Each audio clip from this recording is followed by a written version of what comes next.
All right, Fakerock fans out there in Fakerock land, we're going to be building some stuff today, and I wanted to show you the pegboard thing and how we actually apply it and put it in here into our structure that we make in the rebar first.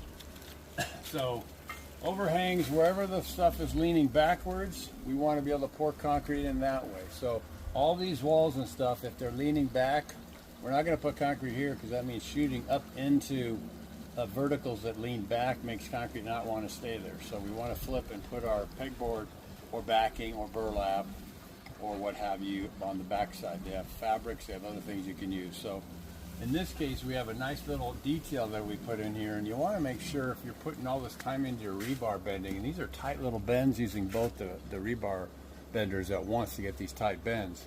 This area we can pre-pour before shotcrete day and not lose our minds trying to do details that are going on at the same time as giant hoses are blowing out tens of thousands of pounds of concrete everywhere. And so to put these things on here, we just figure out the space we need, give it a little bit up beyond this.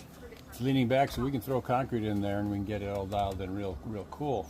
So the trick to doing that stuff is come in here, put your tie wires around, see, like that, and you can go on the outside if the board goes out. But I'm going through underneath here, these two. I like to keep the holes separate and come and look up underneath, Daniel, to see. If you do them right here, sometimes if this is like wet or weak pegboard, it can tear through when you pull it tight.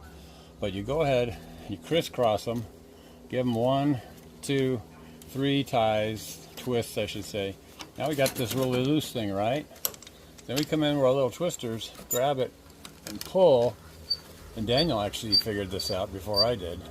See, now I can pull that in and get the gap I want. I like this 1-inch gap, which is great for this small little detail. The big structural aspects we aim for 2 inches and stuff, but in little areas we like to have less area to keep the contour of all this rebar, which we put so much time into.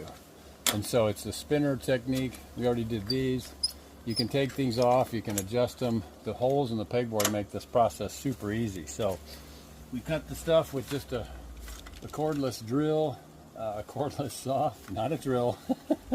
And so use that with the pegboard. And again, the pegboard has all these holes in it, and that's why we like to use it, because then you can place your tie wires anywhere over the surface where it lines up with where the actual rebar is. So that is one of the tips and tricks on full rock making in regards to these pegboard things that we use to fill out big structures, big planes.